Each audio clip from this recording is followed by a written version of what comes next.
نحمد و نصلی علی رسول الکریم.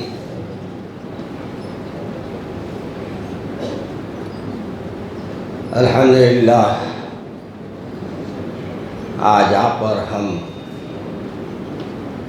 جمع ہوئے ہیں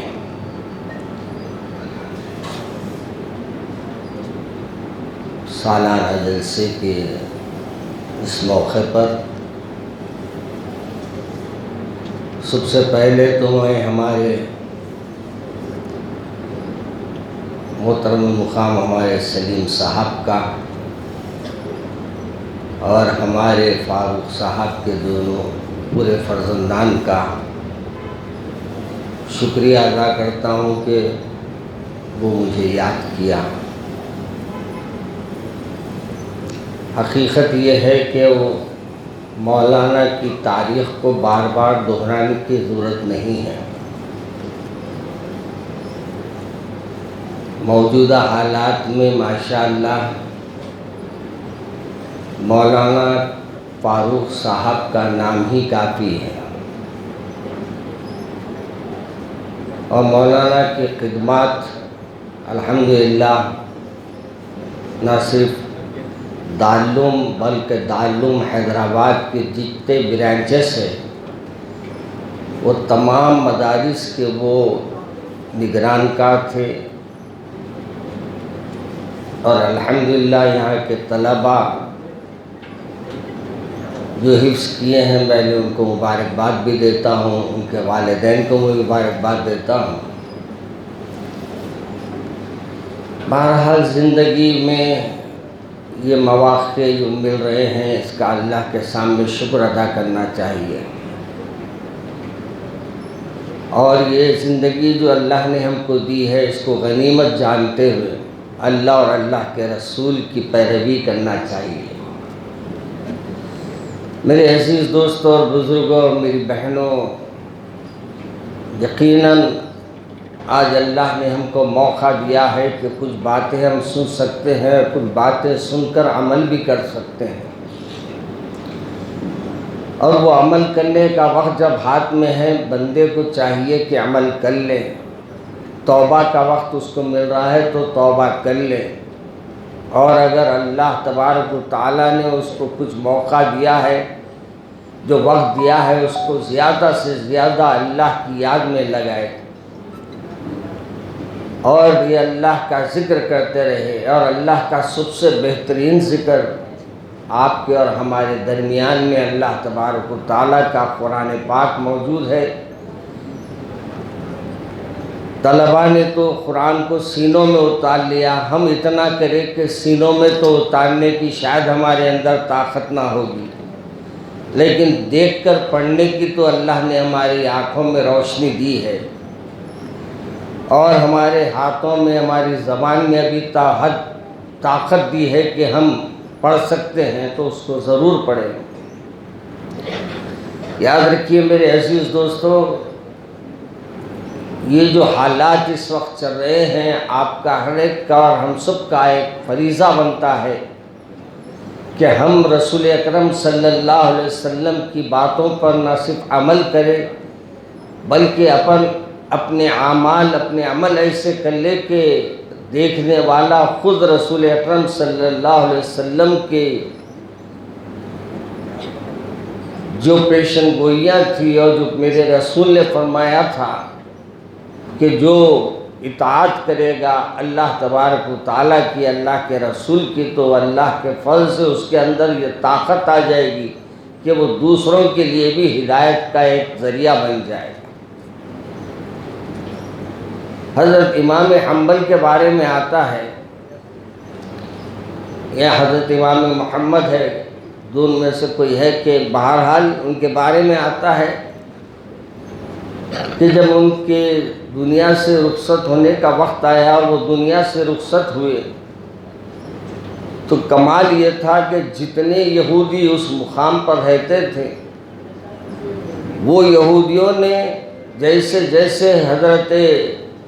امام محمد کے جنازے کو کندھا دیا،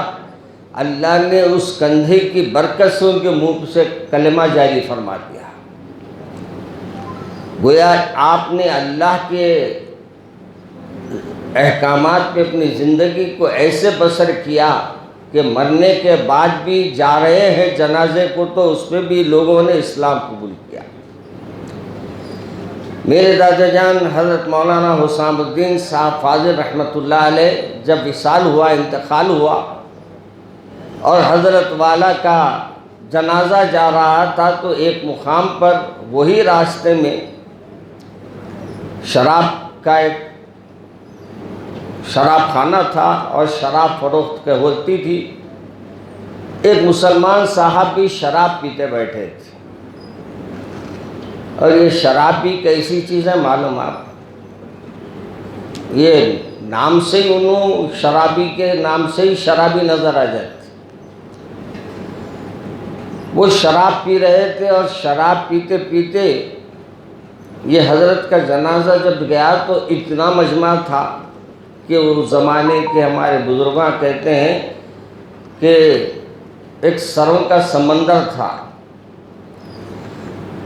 تو اس نے شراب کی حالت میں یہ پوچھا کہ بھائی یہ کیا ہے؟ بولے بھائی یہ جنازہ ہے۔ بولے کس کا ہے؟ بولے حیدرآباد کے ایک بڑے عالم تھے۔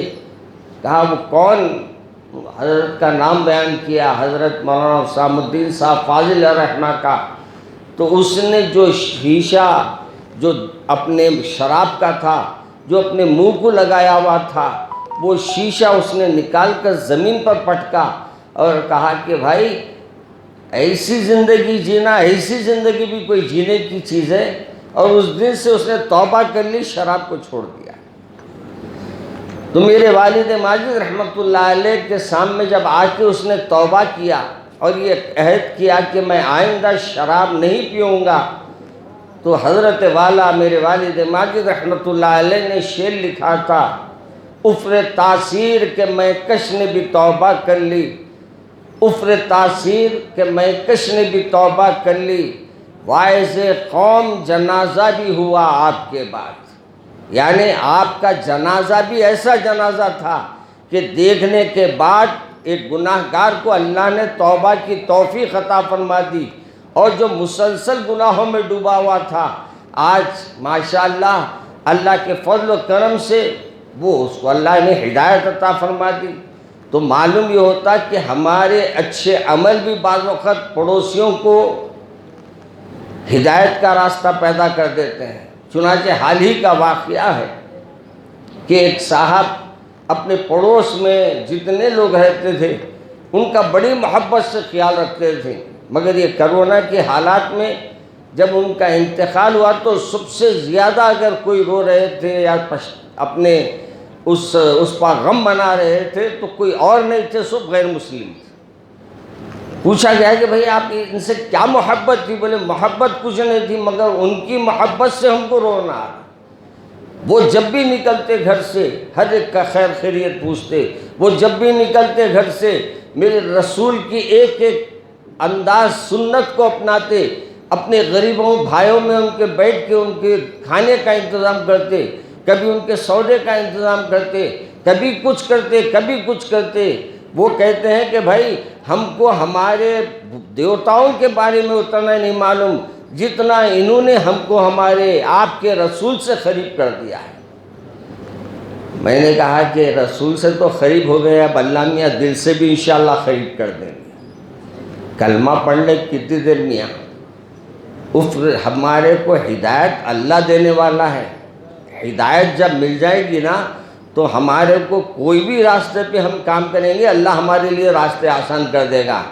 آپ کا اور میرا یہ ذمہ ہے کہ اس مدرسے میں جو مولانا فاروق صاحب، ان کے والد ماجد اور ان کے برادران، ان کے فرزندان جو یہ مدرسے کو چلا رہے ہیں، ان کے خاندان کے تمام افراد، آپ حضرات کا بھی ایک ذمہ ہے کہ آپ بھی اس مدرسے کے دل کھول کر اس مدرسے کا تعاون کرے، اور اس مدرسے کو ترقی دینے کے لیے ہر کوئی اپنے وقت کو لگائے، اپنے پیسے کو لگائے، اپنی قیمتی وقت میں سے وقت نکال کر آ کے یہ منتظمین سے پوچھے کہ ہماری کیا ڈیوٹی ہے، ہم کیا کر سکتے ہیں مدرسے کے لیے۔ میں مبارکباد دیتا ہوں مولانا کے تمام گھر کے افراد کو جو اس مدرسے کو ماشاءاللہ آج ہرا بھرا رکھے ہیں اور مدرسے کو دن دگنی رات چوگنی ترقی دے رہے ہیں۔ میں مبارکباد دیتا ہوں ان تمام اساتذہ کو جو اس مدرسے کی ترقی کے لیے اپنے آپ کو وقف کیے ہوئے ہیں۔ میں ان تمام چاہنے والوں کو مبارکباد دیتا ہوں جو مولانا فاروق صاحب کو چاہتے ہیں یا مولانا صدیق صاحب کو چاہتے ہیں۔ یہ لوگوں نے کیا کیا ہے، اپنے والد ماجد کی بات کو عمل کیا، سنا۔ ابھی ہمارے صاحب بیٹے مدرسے کے طالب علم تقریر کر رہے تھے، انہوں نے یہی بتایا جو ماں باپ کی بات سنتا ہے نا، اللہ اس کے جانے کے بعد بھی اس کا ذکر برابر رکھتا ہے قائم۔ ہمیشہ یاد رکھو، اگر ہم اپنے ماں باپ کے فرمانبردار رہے تو یقین مانیے ماں باپ کی اطاعت کی وجہ سے اللہ تبارک و تعالی ہمیشہ آپ کو عزت عطا فرمائے گا، آپ کی اولاد بھی عزت دے گی اور آپ کے چاہنے والے بھی عزت دیں گے۔ اس لیے میں آپ سے یہی گزارش کروں گا کہ ہم سب مل کر یہ کوشش کریں کہ دینی مدارس کے موجودہ حالات میں اس کی اہمیت کو پیش نظر رکھے۔ یاد رکھو، یہ جو بچے ہمارے سامنے بیٹھے ہیں نا، یہ کل تک جو پڑھتے تھے، عربی تعلیم جو حاصل کر رہے ہیں، یہ اللہ اور رسول کے علم کو حاصل کر رہے ہیں۔ دنیا کے جتنے علوم ہیں، وہ دنیا کے علوم میں ایک بات یہ ہے کہ وہ کوئی فن سکھاتے ہیں۔ جیسے آپ کوئی بی اے ہوئے یا ایم اے ہو رہے، ماسٹر آف آرٹس کہتے ہیں، آپ اگر ڈاکٹر بن رہے ہیں تو وہ بھی ایک فن ہے، اگر آپ انجینئر بن رہے ہیں تو بھی وہ ایک فن سکھا رہے ہیں۔ کہیں بھی آپ کو تعلیم نہیں دی جا رہی ہے، اگر تعلیم دی جاتی ہے تو صرف اور صرف مدرسوں میں دی جاتی ہے، اور یہ مدرسے ہی ہے جو ماں باپ کا احترام سکھاتے، یہی مدرسے ہے جو کھانے کا احترام سکھاتے، یہی مدرسے ہے جو آپ کو اور مجھے یہ بتاتے ہیں کہ آج بھی اگر دین کی ذمہ داری اگر کسی پر ہے تو یہ مدرسے کے لوگوں پر ہے۔ اس لیے ہمارے تمام ناظرین سے، سامعین سے سب سے گزارش ہے کہ مولانا فاروق صاحب کے خدمات کو سامنے رکھے، ان کے برادران کے خدمات کو اور ان کے تمام گھر کے افراد کے خاندان کے ذمہ داروں کو اور ان کے عمل کو سامنے رکھتے ہوئے ان کا بھرپور تعاون کرے اور کوشش کرے کہ اس مدرسے کو مزید ہم کیسے مستحکم کر سکتے ہیں، کیسے ہم اس کو ترقی دے سکتے ہیں، کیسے ہم اس مدرسے کو اور آگے سے آگے بڑھا سکتے ہیں۔ ماشاءاللہ پرگی میں بھی مدرسہ ہے، وہاں بھی بچیوں کا مدرسہ ہے، یہاں بھی ہمارے طالبات کا مدرسہ ہے، یہاں بھی ہماری لڑکیوں کا مدرسہ ہے۔ ماشاءاللہ کئی بچیاں عالم بن رہی ہیں اور کئی بچے ماشاءاللہ عالم بن رہے ہیں، کئی بچے حافظ بن رہے ہیں، کئی بچیاں حافظ بن رہے ہیں۔ آپ یہ مت سمجھیے اگر خواتین میں اگر کوئی ایک حافظ بن رہا، وہ ایک حافظ نہیں بنتا بلکہ اس کی نسلیں حافظ بن جاتی ہیں۔ کیوں؟ ماں حافظ قرآن رہنے سے بچوں سے اپنی محبت اور ان کو قرآن کو یاد دلانے میں ماں کا بڑا رول ہوتا ہے، ماں کا بڑا حق ہوتا ہے، اور مائیں یہ حق کو پوری طریقے سے سمجھتی ہیں۔ اسی طریقے سے دین کی بات بھی آج کل ہم لوگ شرماتے پوچھتے نہیں، حالانکہ یاد رکھو دین کی بات بھی پوچھ لینا، مسائل پوچھنا ہے تو پوچھ لینا۔ ہم مسائل پوچھنے کے ہم لوگ ذرا جھجکتے، یاد رکھو جھجک کر اپنی پوری زندگی غلط مسئلوں میں نہیں الجھے رہنا،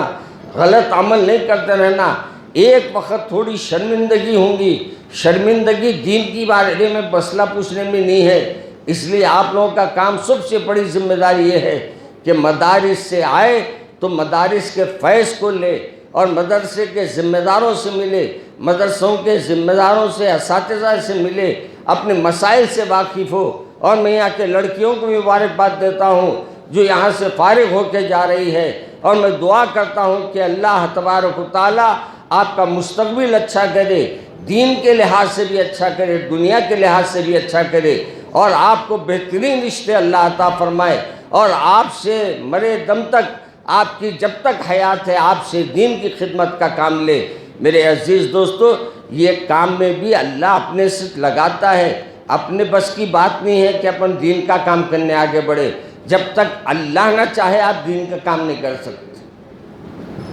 آپ دین کا کام اگر اللہ آپ سے لے رہا ہے تو آپ اللہ کا شکر ادا کرو کہ اللہ نے اپنے کاموں کے لیے آپ کو چن لیا ہے، اللہ نے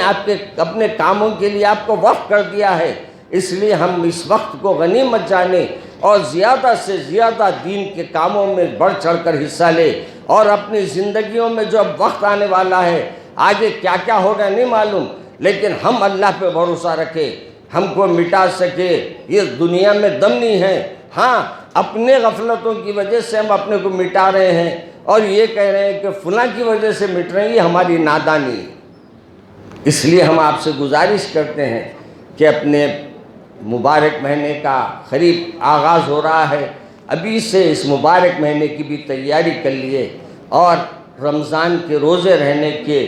اور رمضان کے اندر قرآن پڑھنے کا، نماز پڑھنے کا، ذکر کرنے کا، اللہ کو یاد کرنے کا ابھی سے اپنا ایک شیڈول بنائے، ایک ٹائم ٹیبل بنائے۔ یہ ٹائم میں کاروبار کروں گا، یہ ٹائم اللہ کو یاد کروں گا، یہ ٹائم میں یہ کروں گا، یہ ٹائم یہ کروں گا، اپنا وقت مقرر کر لے تو انشاءاللہ آپ کے کام میں آپ کو آسانی ہوگی۔ میں صرف اور صرف یہاں حاضر ہوا ہوں تو یہ محبت میں مولانا کے اور مولانا کے تمام فرزندان کی محبت میں حاضر ہوا ہوں۔ رات میں 2 بجے گھر پہنچا، سوئے تک 3 بجے 3 بجے سوتا نہیں، میں عموماً فجر پڑھ کے سوتا ہوں۔ فجر پڑھ کے ذرا سویا، ہمارے صاحب نے فون کیا کہ بھئی نکلنا ہے، تو پھر آپ کے خدمت میں حاضر ہونے کے واسطے 8:30 بجے پھر میں گھر سے نکل گیا۔ پھر دارالعلوم میں کچھ کام تھا، وہاں تھوڑا مقام پہ ٹھہر کر دارالعلوم حیدرآباد سے پھر وہاں سے نکل کر آیا، اور یہاں سے پھر مجھے 2 اور پروگراموں میں جانا ہے۔ اس لیے ہمارے ذمہ داروں سے پہلے میں نے گزارش کی، صرف مولانا کے اس مدرسے کے جلسے میں شرکت کرنے کی غرض سے آیا، مخاطب کرنے کی غرض سے نہیں آیا، مگر یہاں ہماری محبت میں کچھ بول کے جائیے، تو میں بھی تو کچھ سننے کے قابل ہوں، ابھی بولنے کے قابل نہیں ہوا سمجھتا ہوں۔ پھر بھی میں ان تمام حضرات کا شکریہ ادا کرتا ہوں، اور ہمارے مدرسہ فیض القرآن کو